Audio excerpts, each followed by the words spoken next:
often hear that calcium is essential for bone health. For people living with osteoporosis, calcium plays an even bigger role in their lives. But understanding the connection and figuring out how much you need and how often can be confusing. I'm your host, Krista Lamb, and today on Unbreakable, the OC podcast from Osteoporosis Canada, I'll be talking with Dr. Susan Whiting, who is a distinguished professor emeritus of nutrition at the University of Saskatchewan. Dr. Whiting's research looks at the dietary influences on bone health in children and adults, as well as the effectiveness and safety of calcium and vitamin D supplements. Welcome to the show, Dr. Whiting. Thank you, Krista. So first, let's talk about calcium and why it's so important to healthy bones. What does calcium do? Well, when you look at a bone, what you really see is the calcium, the mineral calcium with phosphate, and it makes up the shape and the strength of the bone. So it's there. 99% of all our calcium in the body is in our bones and teeth. So we need to have a source of it in order to maintain that. And it can be really confusing to understand how much calcium we need in our diets and how much we should be getting. So can you tell me a little bit about that? Well, it's confusing for calcium because some of the nutrients we eat, we absorb all that we eat. We absorb all our calories, we absorb all our fat, our protein. But when it comes to calcium, we only absorb a certain percentage, maybe about 30% for adults, and it goes up during growth and during pregnancy to maybe 80%. So it means that there's always this variable of, I need to eat more calcium than my body is going to absorb. And that you hear about percent absorption, and some actually manufacturers have made claims that their product is absorbed 100%, which is actually impossible. So over time, we've evolved to get calcium in when we need it, but to keep it out when we don't. So we have this variable absorption. So that's one sort of confusing point. Another is that some foods that we eat, the calcium that's in them isn't very available.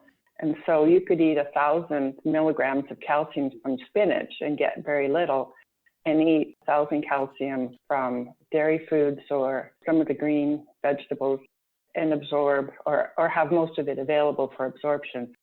So we have all this background information, but what we do is we tell the public, well, here's your number. Here's your 1,200 milligrams or your 1,000 milligrams. So then we start writing about the different foods and how much you need of this food and that food. And I could understand there could be a great deal of confusion. Yeah, and are Canadians getting the right amount, and how would we know? Well, my colleague at the university and I just actually published recently what Canadians are eating. There's a survey called the Canadian Community Health Survey that in 2004, actually for the first time, did a complete analysis of all the nutrients that we consume and the food sources of those nutrients. And then they repeated it in 2015. And when we look at the data, actually calcium intakes of Canadians has actually gone down. And it wasn't that good to begin with. So people are dropping certain food groups like dairy, and they're not picking up comparable sources. So actually, especially for older women, our calcium intake is not very good. And I think that's really, really interesting, especially what you said about dairy, because I think when we think about calcium and getting it through foods, milk and dairy are the first things that come to mind. But are there other foods that are high in calcium? And can you talk a little bit about those? I agree that in the past we focused too much on dairy, and many people thought that it was the only source of calcium. But we've almost gone the other way, and we have a new food guide that actually doesn't even show much dairy in the pattern of food that Canadians are supposed to eat. So we have these swings between recommending different kinds of food. But there are non-dairy food sources. What happens with them, though, is that a glass of milk, or 250 mils, gives you 300 milligrams of calcium. And the intake for, let's say, older women is 1,200. So in theory, you could drink 4 glasses of milk a day and all your calcium needs are met. Now, that's not practical. But when I start talking about other food sources, like a cup of lentils, well, that gives you 50 milligrams, and quarter cup of almonds gives you 75, and some green vegetables like kale will give you 150. Those foods contribute greatly, but you need to have a lot of different servings, and it's not a simple drink milk and you're going to meet all your calcium needs. So generally, in a well-balanced, where you're eating healthy foods, whole grains, lots of green vegetables, but even things like oranges have some calcium in them, fish with bones like canned salmon or sardines, over time, over the day, you probably get close to what you need, but it is actually fairly difficult to meet your calcium need without a dairy source. One of the things I wanted to ask about in relation to that is absorption of calcium. And so when we're eating foods that have calcium, is the reason that we might not be getting enough is because it's not being absorbed? Can you explain that? Right. So I started out saying that we don't expect all calcium to be absorbed. It's really the body wanting it in and wanting to keep it out. So an easy number to remember is 30% per adult. However, some foods, the same amount of calcium, but if you looked at, as I said, spinach, the reason that we don't absorb the calcium in it is it contains a mineral called, or a compound called oxalic acid that binds calcium and prevents its absorption. Now, this is unusual. This is just spinach. But if you compared spinach with kale, all the calcium in kale is available to be absorbed while the calcium in spinach isn't. So there are certain foods that the calcium isn't absorbed as well. But we don't want people to focus on that. I would never tell someone don't eat spinach. It's just that what we've always said to people is eat a variety of foods. So the general rule is green leafy vegetables are a good source of calcium if they are well absorbed, and just vary them. Or if you really wanted to be particular, I suppose you could say eat them all but spinach, because they're pretty much equally nutritious for other vitamins and minerals. Really wonderful to learn about. And you talk in your research about phytate. And so what is that and what foods have them? Well, phytate is also like oxalic acid. It has the ability to bind calcium, and it can theoretically bind calcium. The reason I wouldn't, in talking to Canadians, I would say forget phytate. It's in soy, it's in whole grains, it's in some of the other pulses and legumes. But our intake of those is so low that we need those for fiber and for protein, and they're wonderful foods. So I would never tell an audience of Canadians, be careful of phytate. However, one of the places that I've taught and done research in is Ethiopia. And that's a country where actually their calcium intake is very low and their fibrous food intake is actually quite high. So what we have to do there is tell people to soak their beans, and we have a much greater concern about phytate. So it's all in the context. So please don't worry about phytate. Don't stop eating high fiber foods because of calcium. Thank you. That's really important information for people to have. And what about the relationship between calcium and vitamin D? Is there anything we need to be considering about that? Well, to have good bones, you need both. And anyone who especially has osteoporosis and is taking some of the osteoporosis medications, it's very important that they also have calcium and vitamin D. And all of us need calcium and vitamin D our whole lives. But there's a point where these two nutrients don't work together. So they work together. Vitamin D promotes calcium absorption. And when you don't have enough vitamin D, that 30% that I said an adult should be able to absorb is not there. It could be as low as 10%. So you really have trouble absorbing calcium without having adequate vitamin D status. On the other hand, vitamin D has other roles in the body, and so it's not just about bone, it's about overall cellular health, actually.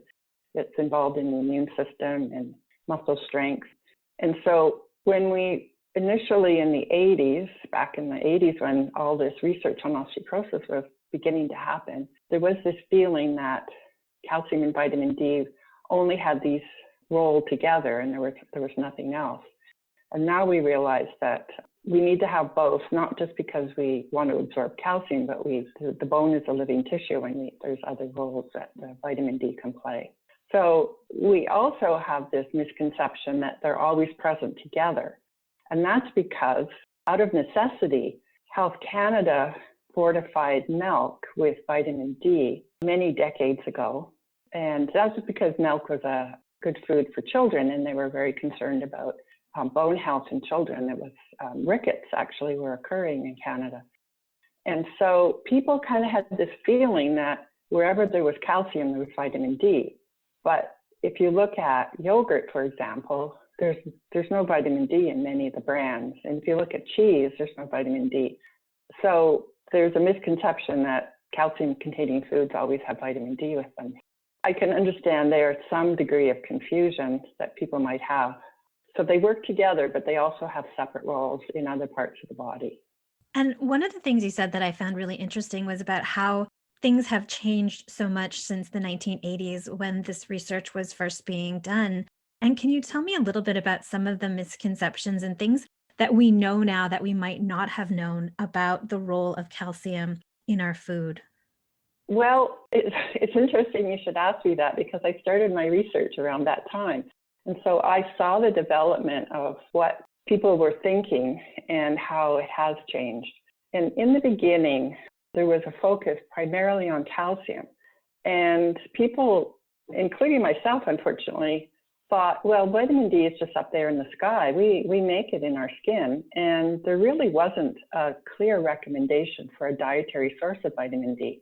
But what was happening in many of the experiments to show that calcium was important for bone is that many of the subjects were actually vitamin D deficient. And so the amount of calcium that was being given was actually higher than you need when you have sufficient vitamin D. And that's because your absorption was so poor that you just needed to have more and more calcium all the time in order to maintain your bones. So our early recommendations for calcium actually overestimated the amount we needed. And one of the early guidelines for Osteoporosis Canada had calcium at 1,500 milligrams. And since that time, we've realized that if you keep your vitamin D status adequate, that you actually don't need 1,500, you're going to do fine at 1,200. And so that is one of the big changes that happened. The other change was that no one thought too much calcium was a problem. And so many of the studies of women around the world were taking fairly well-nourished women, for example, in New Zealand or Canada, who were already consuming dairy products and probably had about 1,000 milligrams in their diet. And these women were given another 1,000 as a supplement. And it all kind of blew up with the Women's Health Initiative as they found that these women, first of all, they could hardly prove that calcium was important because the controls were already getting enough. And so adding 1,000 more wasn't helping. And then secondly, some of the women developed kidney stones. So we now have an upper level to prevent people from overdoing their calcium intake. So the upper level is around 2,000. So we don't want people to actually think more is better. And that's definitely true of calcium. That's really amazing because I think it just shows how we are always learning and the importance of research in that progression. So thank you for sharing that. And I'm going to ask, what else do you think is important for people to know about calcium and bone health? Is there anything that we've missed today? Well, I think it's difficult to go into the grocery store and start looking for foods that you think might give you calcium. Packaged foods have labels, and calcium, fortunately, is one of the nutrients that appears on all of the food labels. It's undergoing a change. Our food labels are not going to look different maybe to most people. I can tell the difference between an old label and a new label. But the amount of calcium that's in the food never used to be on the label. It was always a percentage. And for most people, it was a percentage of some unknown number. The new labels will actually give you the milligrams, and that will allow a person to compare. For example, I was talking about dairy, but we know that there are now plant-based beverages out there that compete with dairy. There's almond milk and rice milk and oat milk and things like that. They probably shouldn't be called milk, but that's what we refer to them as. And they're used like milk on cereals and things. Well, all of them are fortified. They don't naturally have calcium in them, but some of them aren't fortified. So it's just one caution for people is to make sure that they're buying a fortified product, if this is what they want for themselves or their children. And in order to do that, you pretty much have to look at the label. So just a bit of caution there. But if there's other foods that you're interested in, you can look at the label and see if there's about 50 milligrams of calcium. That's a good start. I mean, you're not going to eat 20 foods of that, such a low amount, but I think every little bit helps. So that's one thing to be aware of. And I guess the other thing is that we are concerned about calcium supplements. One of the ways a person can use a calcium supplement isn't to get all their calcium, but to get the amount of calcium they need that they're not getting from food. So if you go to the Osteoporosis website, you'll find a calcium calculator, and you can go in and pick the foods that you normally eat, and it will calculate for you how much you're getting in a day. And let's say you're getting 800 milligrams and you need 1,200. Well, you can get calcium supplements, just the amount that will fill that in. So you don't want to take 1,000 milligrams of calcium if you only need 400. And probably the best way there is to buy mini supplements now, 200 milligrams. Because another thing you don't want to do with calcium is have it all at once. You want to have it spread out over the day. So you're just looking to make sure you get enough calcium, not too much. Food, of course, is a great way to do it, but you're not always necessarily going to like or want to have all the calcium foods. And so a supplement can just come in and just fill the gap that you might need. Well, that is really, really important advice. And I so appreciate you sharing all of this today, Dr. Whiting. I know I learned a lot, and I hope everyone listening did too. So thank you for joining us. Oh, thank you, Krista, for asking. I'm Krista Lamb, and you've been listening to Unbreakable, the OC podcast from Osteoporosis Canada. Today, I've been speaking with Dr. Susan Whiting about calcium and why it's so important for bone health and for managing osteoporosis. If you'd like more information on osteoporosis, visit our website at osteoporosis.ca. If you have questions or comments about this topic or about our podcast, reach out to us on our website or via social media. You can follow us on Facebook, Instagram, and Twitter. Enjoying the show? Hit subscribe in the podcast provider of your choice. Thanks for listening.